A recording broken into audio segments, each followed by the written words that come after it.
Hello, everyone, and welcome to our Small Business Roundtable.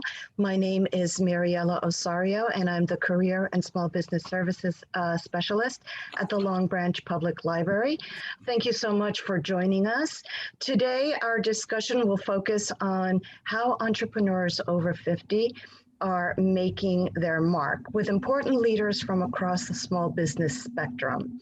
Now, our Small Business Roundtable is actually an offshoot of our Back to Business program, which was launched May 1st of 2020 as a response to the pandemic.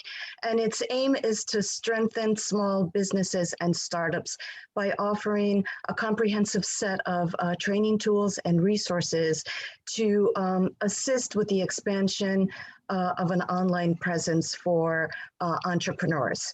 Now, before I begin, I would like everyone to know that this conversation is being recorded. And I would also like to request that everyone mute their microphones, and you can find that at the bottom left-hand side of your screen. You will have the panelists will be happy to answer any questions after the discussion. And in the meantime, feel free to include your questions or comments either in our Q&A or in the chat. Now, there is a quiet revolution happening in this country, and you may have heard rumblings of it, or you may even be part of it. There is a new breed of entrepreneur, sometimes known as Encore Entrepreneurs. They are said to be starting their second chapter, meaning first-time small business owners over 50 are on the rise and making a big impact. Now, joining me are four experts well-positioned to analyze the situation and help us navigate the future. I'm going to share my screen as we make introductions.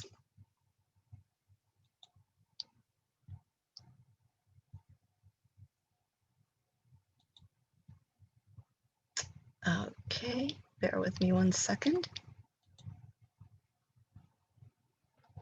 Okay, Lynn Beverly Strang is a Northern Virginia-based freelance writer who helps business owners meet their marketing and communication goals. She is the author of Late Blooming Entrepreneurs, 8 Principles for Starting a Business After Age 40. Her award-winning blog, also called Late Blooming Entrepreneurs, covers topics of interest to aspiring and new entrepreneurs who are age 40 and older. Now, prior to becoming a solopreneur, Lynn was a public relations executive for over 25 years. Gwen Moran covers business, career, and leadership issues for leading media brands like Fast Company, Business Wars Daily, ARP, and many others. She is the creator of bloomanywhere.com, a website for people who want to create change and thrive, no matter what their circumstances. She is the co-author of The Complete Idiot's Guide to Business Plans. Gwen lives and works at the Jersey Shore. Lauren Rosenblatt is a business reporter at the Pittsburgh Post-Gazette, where she covers technology and labor. Her most recent coverage has focused on how the workforce is adapting to the COVID-19 pandemic. A graduate from the University of Pittsburgh, Lauren has also worked on web design and mobile applications for the Post-Gazette and nonprofit organizations in Pittsburgh. And last but not least, Joan DeVore, Certified Business Model U, practitioner, mastermind group facilitator, and SCORE volunteer. Before leaving full-time work in 2019, Joan created and delivered research services and workshops for the business and nonprofit community at the business librarian, as the business librarian at the Burlington County Library System. For example, she trained business owners on lean startup tools, practical aids to sketching out a one-page business plan called the Business Model Canvas. Joan also developed collaborative partnerships with SCORE and other businesses or business service serving organizations. In addition, through grants from 2 state libraries, she developed training and tools to aid librarians providing services to their business communities. Prior to that, she spent 2 decades in the corporate world directing a business library, then managing market research and competitive intelligence initiatives in the insurance and publishing industries. Recently, Joan has trained to facilitate mastermind groups and has become a certified practitioner in Business Model U. Business Model U is a method based on the business model canvas for individuals to reinvent their careers. She is pursuing the potential of combining mastermind groups with the Business Model U method to offer a way forward combined with peer support to age 50 plus adults transitioning into their encore careers and lifestyles. Joan enjoys rowing, hiking, dancing, and volunteering for SCORE, which are mentoring business owners, and civic organizations, as well as having fun with friends and family and attending cultural activities, preferably not virtually. Welcome, panelists. I'm going to stop sharing for a second. Hello, thank you so much for joining us. And I would like to begin our discussion, if I may, with Lynn. Lynn, what is the overall climate change right now for older entrepreneurs? What are the main reasons you might consider taking the business startup plunge after retiring? Oh, Lynn, you need to unmute yourself. Here we go. Thank you, Mariella, and thank you for the Long Beach Free Public Library for hosting this session today. In terms of the overall climate for all entrepreneurs, regardless of age, it's very challenging right now. COVID has really turned the world upside down, and that includes the business world as well. But that said, there are certain sectors and industry that are thriving in this environment. Video conferencing services, for one, and companies that offer outdoor activities that are considered safe in this environment, camping equipment, if you rent RVs, if you have a bike store, all those types of businesses are doing well in this environment. So there are opportunities, even though overall it's quite challenging for entrepreneurs of all ages. In terms of people who are thinking about starting a business later in life, well, there's some good news. We're living longer. And not only are we living longer, the quality of life in our later years is better, thanks to medical advancements and other positives that have happened. So an older entrepreneur who starts a business now has more years to get that business off the ground than, say, an older entrepreneur 40 or 50 years ago. The other thing I think to note that as we emerge from the pandemic, resilience is going to be a very important quality for all entrepreneurs. And that too is an area where somebody who's older, I think, has an advantage. When you've been on this earth for a certain number of years and have lived through peaks and valleys, you tend to develop resilience, and you have that perspective of knowing eventually the sun is going to come out again. And that attribute will be very important as things start to turn around in the economy.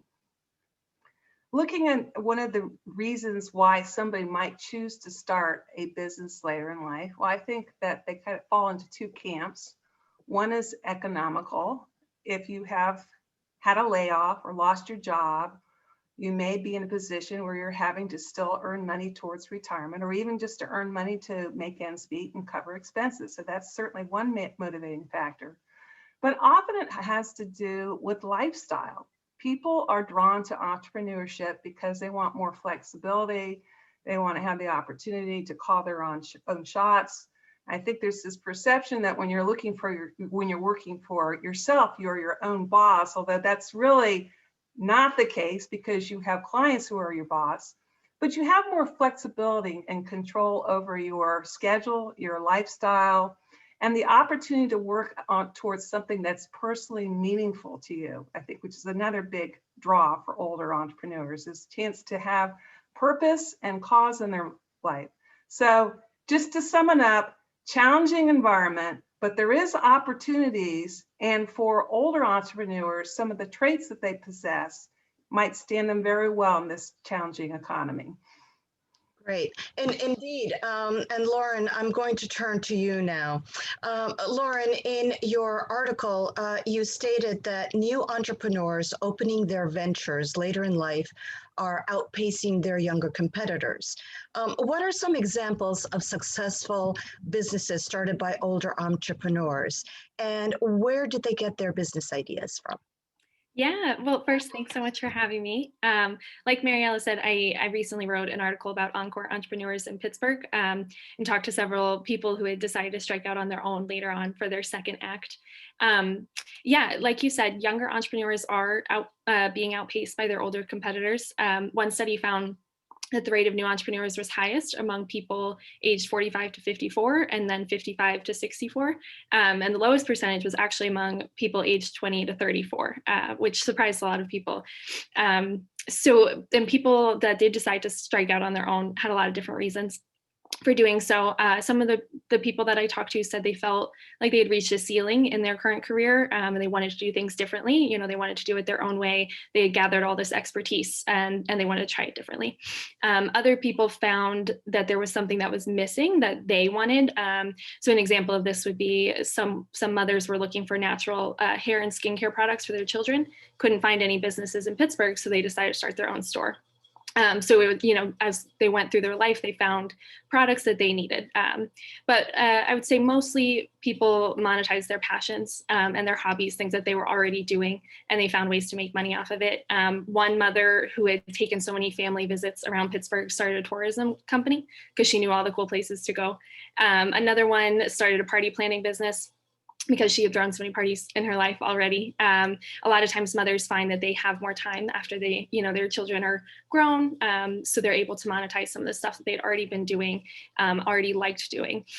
So yeah, it's a big passion economy, is a big thing right now. And I think that's where a lot of people are getting their ideas. Right. Quick question though.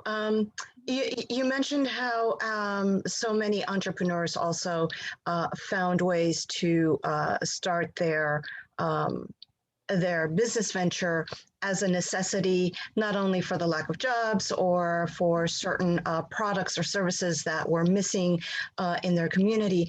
But I'm just kind of curious, how many entrepreneurs have started their businesses with based on their own hobbies? I'm just kind of curious. Any? Yeah, I don't have a number on how many people did that, but just anecdotally, everyone that I talked to said they already had all this experience and something that they were already doing with all their free time. So they decided to monetize it.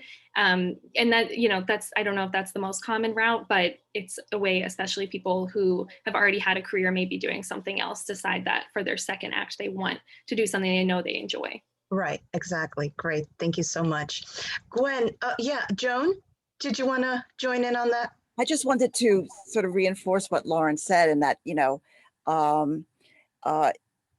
I'm actually becoming an encore entrepreneur myself, not so much from hobbies, but one of the things that Lynn also said in terms of encore entrepreneurs have an advantage because they have that experience and resiliency. And I was fortunate enough to love my work for a good part of my career. So, and I remember being younger and looking for jobs and being afraid to ask questions because I didn't have enough experience. And one thing that we do have is more confidence in our ability to leverage our experience in new and creative ways, and also to understand its value because it's been reinforced in our professional lives, whether we were self-employed or employees. Right. Yeah. As a matter of fact, it's funny that you should mention that, Joan, because I was speaking to a couple of Encore entrepreneurs, and they were saying that they really didn't mind. I asked them if they felt they were taking a big risk with their second chapter, so to say.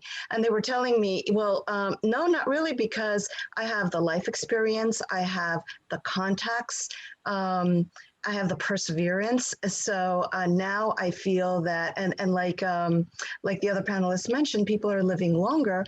I feel I still have a lot to give back. So it's very interesting. You should mention that, Joan. Thank you so much. Gwen, I'd like to turn to you. Now, technology and social media is a common weakness for some older entrepreneurs. What are some of the ways to address this weakness? Yeah. If I may, I just want to make one comment about the last question.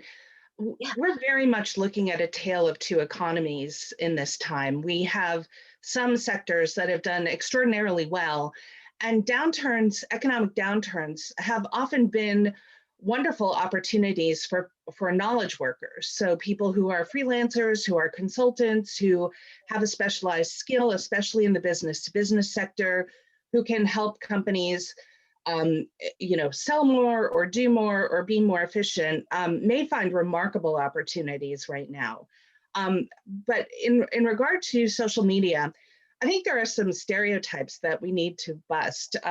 Recent research from the Pew Research Center found that among people age 50 to 64, 70% have at least one social media account. And when you slide that down, it goes up to among Gen Z and millennials, and it's more like 80 to 90%.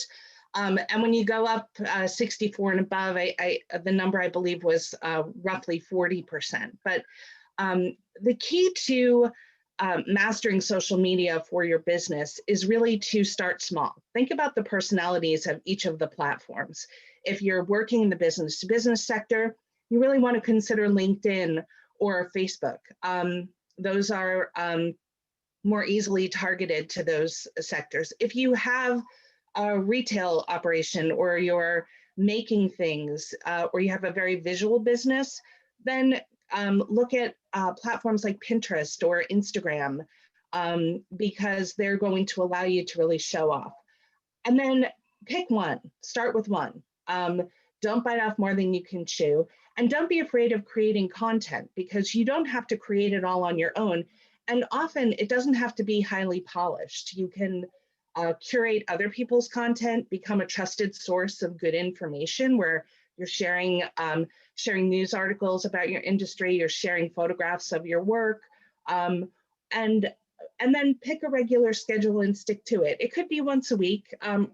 More is probably better, but really people want to know that you're there and you're responsive, and you're providing them something that's worthwhile to engage with.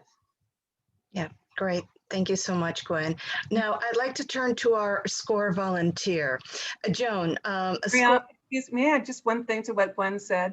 Oh, yeah, absolutely. Actually, a couple of things. I mean, just to follow up on what she said, I think if you're going to just pick one or two social platforms, go to where your customer is. I mean, take a look at the demographics of what that social media outlet appeals to and focus your efforts there.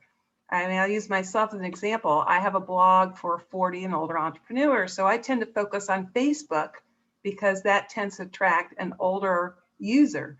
So if you're looking to pick and choose your platforms, that's a good way to do it, is do a little research to figure out where your target client is, and then focus your social media efforts there. And also, I just wanted to mention a resource for people who are interested in trying to get their tech skills up to speed. There is a peer-to-peer learning community called Get Set Up. That's capital GET, capital SET, capital UP, and UPA, Get Set Up.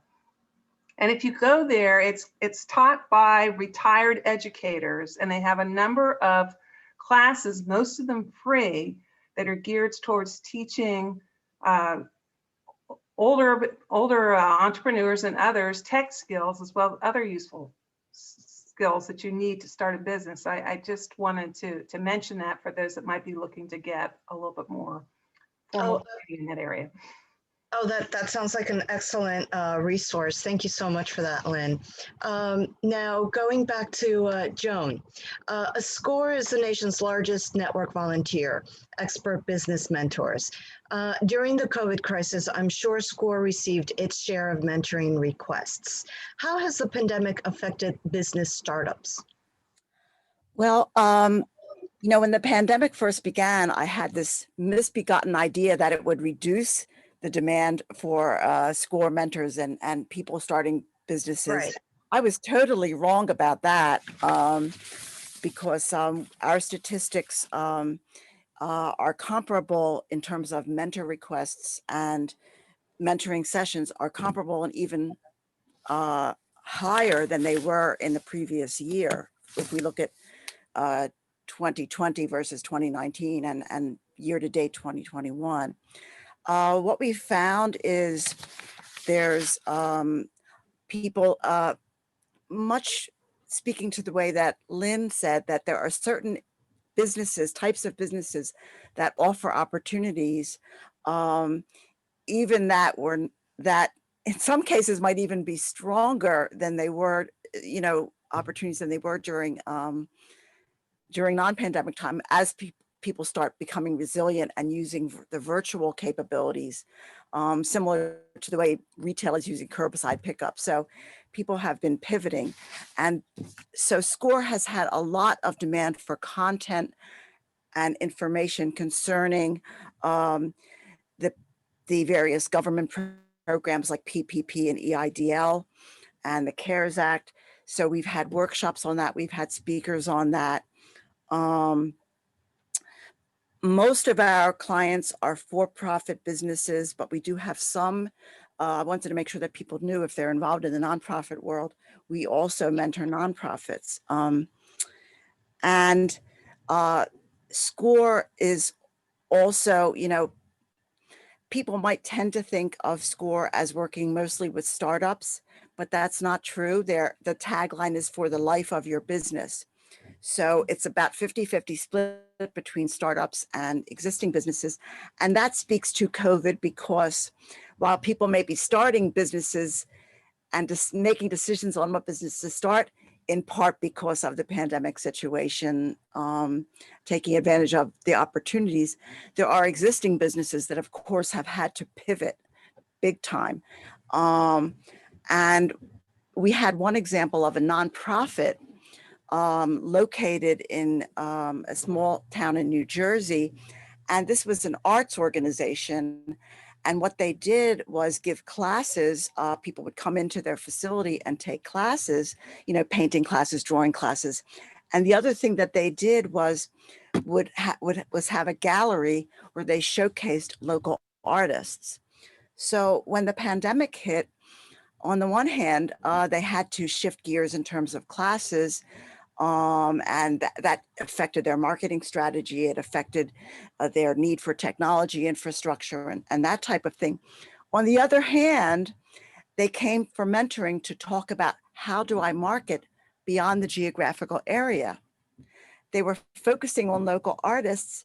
And actually now, if they can, they wanted to create a virtual gallery and then geography gets thrown away and these local artists can actually potentially find new customer bases that they didn't have before. So it's a matter of shifting your mindset and thinking in a new way. So, but a lot of businesses are struggling, as we know, financially,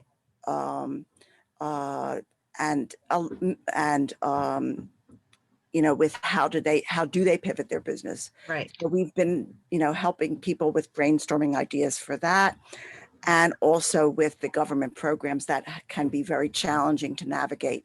So we've had to, as mentors, go up that learning curve. We're constantly getting information from the SBA and other agencies. So go up the learning curve so that we can help other people. Right. And I also want to mention, because I am a big proponent of SCORE, because SCORE has been instrumental in my family's businesses. My daughter started a business, my husband, my son-in-law. Wow. Yes. Yeah. That's why I'm such a big proponent of SCORE. And the one thing that I do, because my daughter was a bit leery, it's like, oh my God, now they're going to, keep emailing me. They're going to keep contacting me.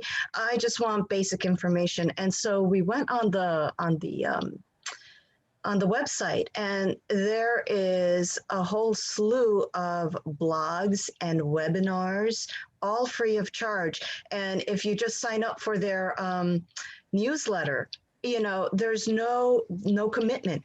just whenever you want, sign up for a free webinar. If you can't make it, they'll send you the recording. So yeah, I love that. And I'm so glad that SCORE is still, I think it began in the 1960s. I think SCORE's been I around don't know offhand, but I know it's been a long time. in a But while. yes, you drive the mentoring structure. Right, We try to enable the building of a relationship over time. right, But there's but that may be not be what the person needs. We have what we want people to know that we do have the capability of having that more ongoing relationship. And right, that's how we kind of differentiate from the SBDCs, which also offer free mentoring, but they're more about solving immediate issues, as particularly focused on financing, right. because they are funded, that's their area of strongest expertise. And we focus more on various terms of mentoring, depending on your needs, short term, medium term, longer term. And the resources, there's actually a workbook called the Startup Roadmap. It's connected with the webinar right on the score.org website, which has a whole library of articles, all kinds of things. And it's a workbook that you can work through on your own with a mentor, that type of thing. Oh, that's great. I didn't know that. Great. Well, thank you so much, Joan. Now, I do want to turn over to Lynn. One thing that Encore Entrepreneurs have going for them is experience and context, like I mentioned previously. In many cases, they also have savings. Entrepreneurs over 50 reported using their 401k accounts to finance their businesses. In fact, more than 1/4 use this method, which is about twice the national average compared to entrepreneurs overall. So the question is, should you use your retirement funds to start a new business venture?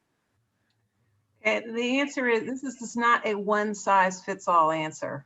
Okay, and your best bet in that situation, I think, is to consult with a trusted financial services advisor to determine the answer. There are a lot of pros and cons to evaluate in making that decision. A lot of it depends upon your own personal circumstances. As you said, how much savings you had, your whole financial picture. So again, it's not the answer isn't going to be the same for everyone.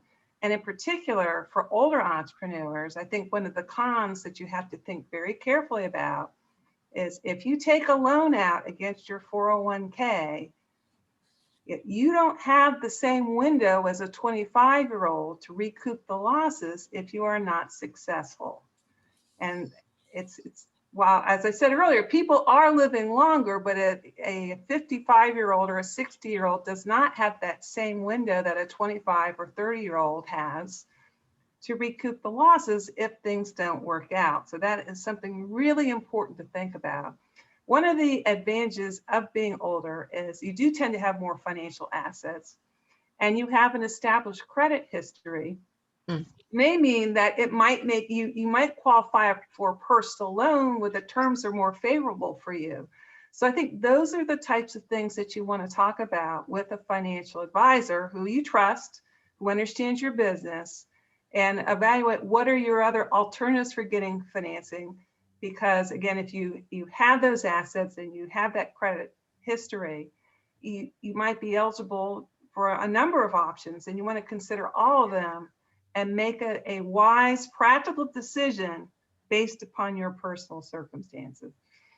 Great. Thank you. Lauren, I'd like to turn to you now. COVID has drastically affected businesses, yet studies have shown business growth and development that include new markets and refocusing efforts on e-commerce.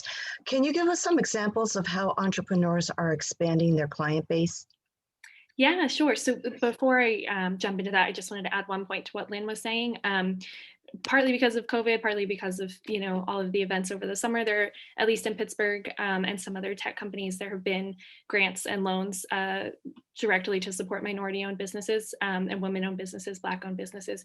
So there is a lot of money being put toward helping those historically underrepresented groups. So that's definitely something to look into for other financing options. And then, yeah, like you were saying about COVID, and like Joan was saying, obviously a lot of business owners have had to pivot, and it hasn't been easy, and it's still changing. I mean, I think what I've heard from a lot of people is that the health and safety guidelines that keep changing makes it really hard to keep up and understand what they're allowed to be doing, what they aren't, and keeping customers, informed about what they're doing every day and stuff. Pennsylvania has had a couple different rounds of shutdowns. So they, Instagram and social media has become really important to them so that they can keep their customers up to date about their hours and how many people can come in and things like that. And then I've seen a lot of people pivot to COVID related things. One woman pivoted to remote learning, instruction and tutoring to help out parents who are struggling to help their kids. A lot of people have looked at more cleaning and disinfection, different types of technology to help reopen faster and things like that. And then of course, some businesses are just harder to pivot because they really focus on in-person operations, like the tourism business and the party planning business. So those people have had a little bit more trouble and they've had to be more creative. But I think everyone comes up with something. The tour guide started doing some virtual things. And she started writing a children's book using the knowledge that she's gathered about Pittsburgh. The party planner started creating like gift baskets so that people could throw their own party. So she kind of packaged it all up into a kit to sell. So the ideas are out there. They just, people have had to be really creative, and they're still thinking and still being creative a year in. And I think that's getting a little draining for some of them because it's been going on for so long. Right, absolutely. That's great. Joan, you have participated in training to lead mastermind groups, and you've also explored this as an opportunity to help startups, specifically entrepreneurs over 50. Can you share some insights?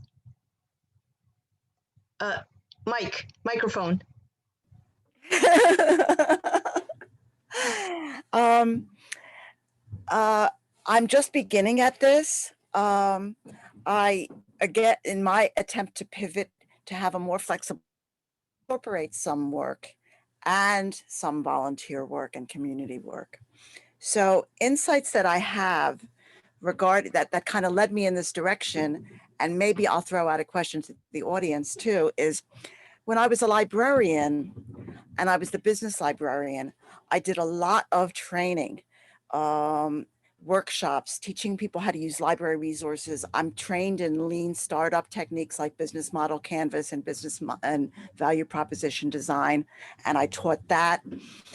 And I found that, and we also had a series for nonprofits on how to start a nonprofit and writing grants and how to manage grants.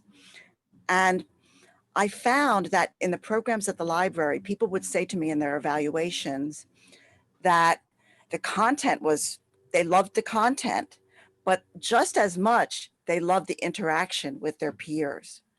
And that's what made me think that I started restructuring my library programs to what I called small business hours, which people would come in and there were bits of content, and then there were activities, and then we would encourage people to crosstalk. I was playing with that model, did a lot of different iterations of it.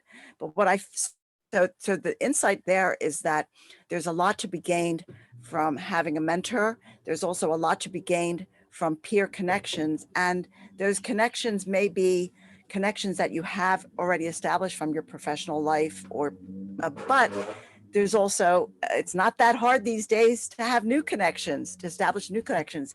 I finished this business model practitioner training. There were 10 people in our class. I was the only one in the US, except for the instructor who was in the West Coast. I met people from all over the world. How would that happen otherwise? And so tapping into professional contacts and finding ways to make new contacts is another insight that I found was valuable to Encore entrepreneurs in general. So there's organizations. I was really fascinated to look up you guys and what you're doing, focusing on this market. There's organizations there's an organization called the Transition Network, for women, and that and various other organizations and websites that are there to help build that network. So that we know that for startups, particularly perhaps a solopreneur, it can be very isolating. Yeah. So those connections can be very valuable. And research has shown that yes, small business owners, 50% of what they learn in this one research study was from their peers. So did I answer your question? Let's see. So Yeah. that's what I found. And you know, there's a lot out there that for little or no cost, because one thing that startups and entrepreneurs don't have tons of money. There's a lot out there for little or no cost. Yeah. And then there's things that do cost, that if the value is sufficient, are worth doing. So, but there's a lot out there of support out there. Absolutely. Great. Thank you so much, Joan. I'd like to If I add can just add- one thing. If Go ahead. Yeah, Go go ahead. yeah, you can also form your own informal mastermind group. I've been involved in several over the course of my career of owning a business and then transitioning to being self-employed as a freelance writer. And don't be afraid about connecting with other entrepreneurs and having that regular interaction, because sometimes you can learn things from people in other industries that you might not think of around a table of people who all do the same thing that you do. But the important thing is to really, find people who are in your shoes, who are responsible for everything, who need to make their businesses happen, who are, every dime they earn is their own, because you have a different outlook. And, they know what it's like to face a lot of the same challenges that you're going to face. So find people you respect and who are successful, and, get together with them on a monthly basis, or, whatever works for you. Can I say one more thing? Because the whole theory behind mastermind groups is that the sum of the parts, the whole is greater than the sum of the parts. Like you were saying, Gwen, that ideas come out that you wouldn't have had otherwise, because of the shared, the brain trust of peers. And so the what I'm looking at is trying to mesh the business model training I had, which is sort of like a business model canvas for people who are trying to build a new life, and mastermind groups with that. So at some point, I'd like to sort of ask people if I'm going to be piloting a small workshop about this at no charge. And if anybody's interested in what business model you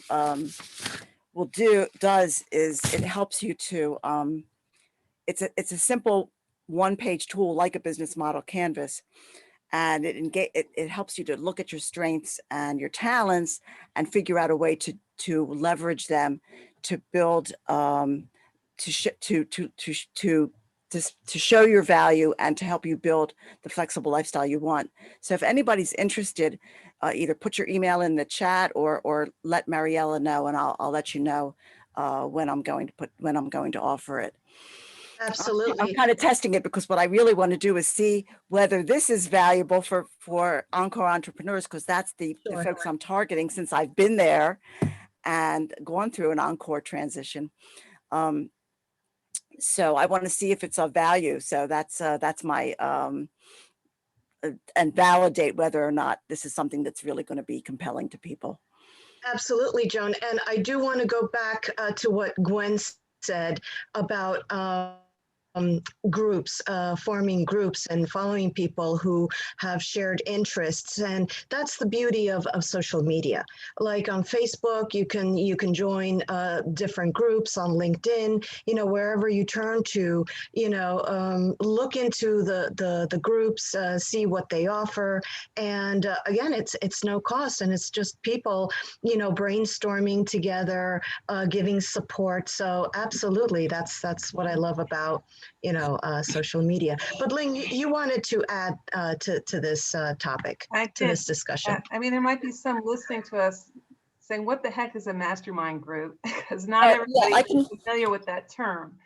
And for those that want to learn more about mastermind groups and some of the fundamentals and what they can do, I wanted to recommend a source for that as well. There's a group called the Success Alliance. That's where I got my training. And yes. If you go on there, you can read a wealth of stories and articles about what mastermind groups are, how to form your own group, some of the benefits of being part of them. It is the best one-stop source that I know about the ins and outs of forming and being a part of a mastermind group. So again, it's called the Success Alliance. Yes, that's where I got my facilitator training from Karen Greenstreet. And it's basically a group of people who meet typically in a facilitated environment, doesn't absolutely have to be, and help each other achieve goals for a better life. And it has elements of brainstorming, elements of goal setting, sometimes elements of accountability.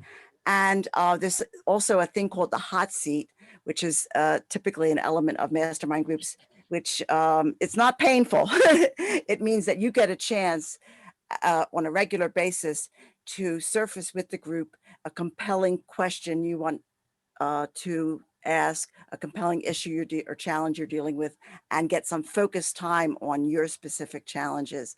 So you get that from the group, and then you give back. So it's the sense of getting valuable input from the group, and also feeling valuable because you're helping the others with their challenges.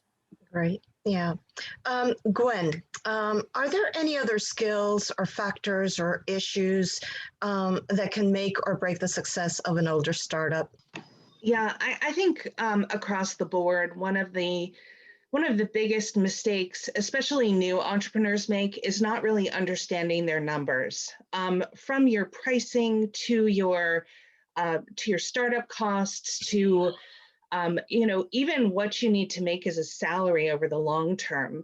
Yeah. Getting those numbers right up front is really important, and it's going to set you on the path for being able to grow your business. Because if you're underpricing, if you're not counting your salary as part of what your costs are, you can work yourself into a whole lot of debt, and cash flow issues are often a bigger killer than profitability issues for businesses. So be sure read some basic books. There are some you can get help from SCORE, you can get help from an SBDC, read a few books on basic business startup accounting to understand what your costs are going to be. Know they're probably going to be higher than what you think they are, and get it right the first time. I mentor a lot of writers, and they tend to lowball their services because you get the business that way. But then you keep selling lowball services, and people who buy lowball services refer you to other people who have, who are willing to pay those rates. Whereas if you establish your value up front and really understand what you're offering and what your competitive advantage is, then you know where you are in the marketplace, and you can grow your business from there. Right. Okay, closing question. What advice do you have for any aspiring or new entrepreneurs listening to this discussion? Any next steps you could suggest? Who would like to start? I'll jump in. I'll start in. It's hard to narrow the list just to a couple, but I would say near the top of the list is number one, you should see your age as a positive factor, not as a negative one. As we've been talking about during this session, there are a number of benefits and advantages that come with starting a business at an older age. So that's the first thing. But most importantly, to add on to what Gwen was saying, you need to do your homework. And that includes not only knowing your numbers, but knowing yourself. I think one of the most important steps that you can take is to do sort of like a SWOT analysis. I mean, looking at what your strengths and weaknesses are. And in this particular journey that you're about to take, because what was a strength and a weakness at an earlier point in your career may not be the same thing now that you're starting a business endeavor. So I think getting reacquainted with yourself and your strengths and doing your homework on your business is number 2. And I would just think, and the third one, I think it really is important to write a business plan. Not everybody agrees with that, but, and because, the feeling is, well, is it going to just sit on a shelf collecting dust afterwards? But the most important part of going through that plan is the critical thinking process that you put yourself through and putting together. You can save yourself a lot of headaches and a lot of aggravation down the line by going through that careful, critical thinking process up front through the planning. So I throw those out as 3 good ones to do next. And I actually want to jump in on that train of thought with the business plan. A lot of budding entrepreneurs don't realize the importance of a business plan because, and correct me if I'm wrong, but I believe that most financial institutions won't even consider you for financing or a loan without a business plan. Yeah, that's definitely true about a bank. Although, I mean, it's difficult for a first-time entrepreneur to get a loan from a bank under any circumstances, but you absolutely will have to have a business plan to even be considered for that option. So Exactly. that really is key. And then we were talking about some of the resources that SCORE has. I believe you can go onto the SCORE website and they have templates that you can use to start the process of putting together a business plan. So that's a great place to start. That's true. Yes. Yes, templates, and that this roadmap, which is like a workbook, takes you through the whole process from starting out with your idea, how to validate your idea, market research, do the financial piece, etc. And along the way, there are mentors in SCORE and mentors in the SBDC who can help with some of those more the financial stuff that may not be your area of expertise. And I agree with Lynn about, when I first started getting trained in lean startup and business model canvas, people were saying, well, you don't need a business plan anymore. I'm like, I never believed that from the beginning, because the purpose of a business model canvas is to give you a 1-page overview of your value proposition, of your strengths, of what you have to offer, and your resources and the resources you're going to need. It's a good picture and it's the basis upon which to begin to validate your idea, but it's not replacing a business plan. What it can do, if you create that canvas and then use that as a set of assumptions upon which you then validate what you're doing by getting out there in the real world and start putting out products and getting revenues, it can make your business plan stronger because it's going to be more reality based. But like Lynn said, and also Gwen saying about you can't escape the numbers, that it will make your business plan stronger, but it will not replace the business plan. And again, you will need that for certain financing options. Wonderful. Thank you so much. Any final thoughts? No. The bottom line, entrepreneurs over 50 are harnessing their sizable professional networks, which includes decades of experience and financial assets to start and grow their businesses. Instead of winding down, they're just getting started. So whether your business is expanding or just beginning, if you need a support system, check out SCORE. Their experienced business mentors can help you with everything from writing a business plan and finding financing to marketing your business and hiring employees.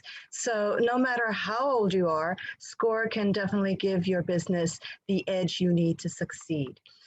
So thank you, panelists, so much for sharing your expertise and your insight with us. And now we're going to go to our Q&A. So we're going to turn it over to our attendees.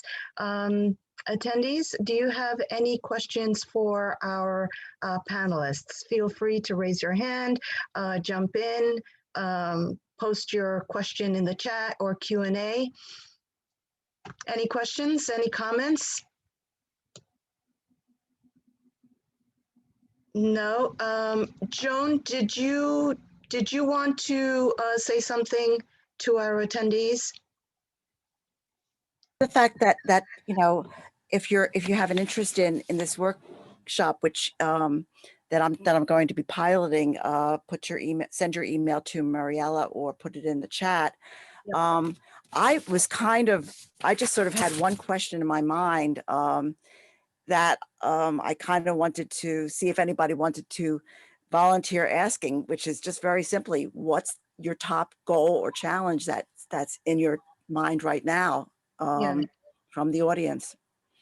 Yeah, especially now Yeah, amid the pandemic, yeah. so Whether it be pandemic related or something else, depending exactly. on the stage you're in. Yeah. What's the top goal you have or challenge you're facing right now?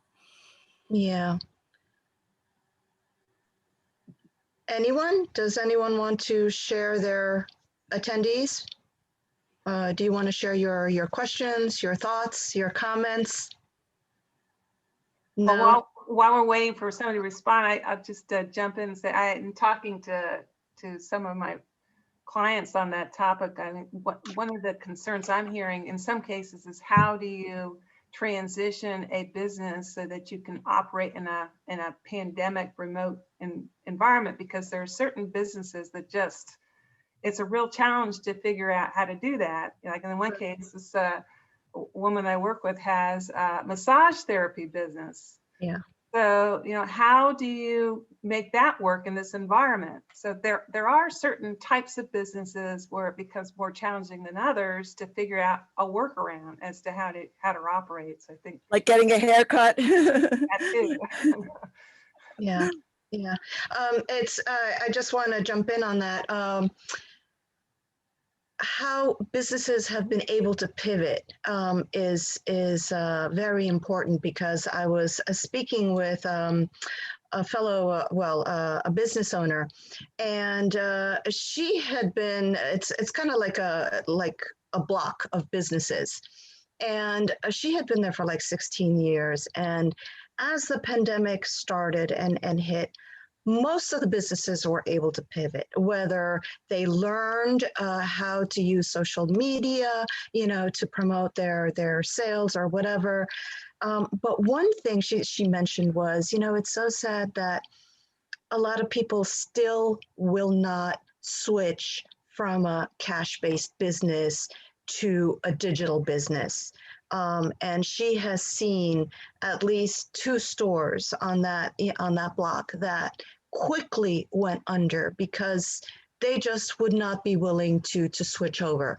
And I was trying to figure out why is it, especially in today's day and age where we've gone digital, everything, even kids, they just swipe they tap their debit card, and that's, and I couldn't understand that. But it was very interesting to learn that some businesses just will not accept anything other than, or their belief in that cash is king type of things. When you say cash, do you mean the fact that they're working in a bricks and mortar storefront, or literally cash, no credit cards or debit cards? Yeah, nothing. Yeah, a brick and mortar and just cash only.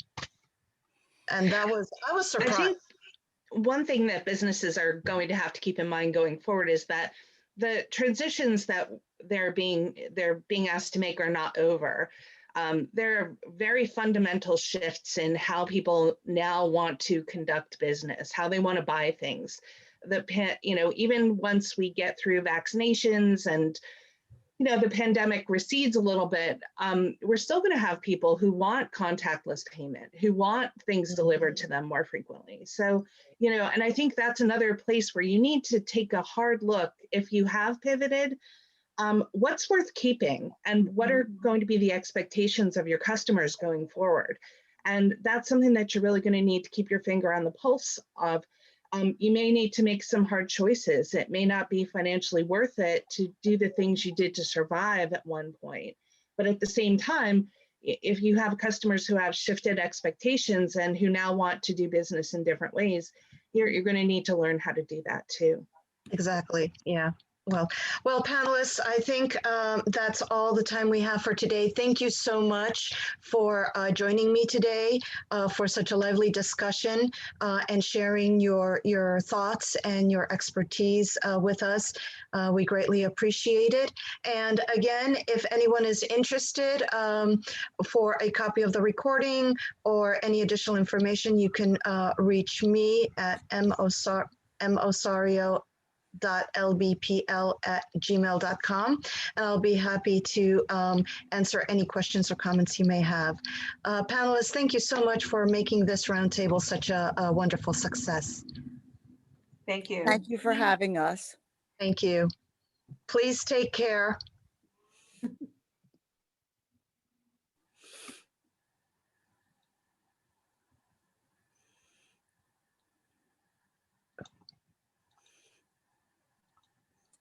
Should we disconnect?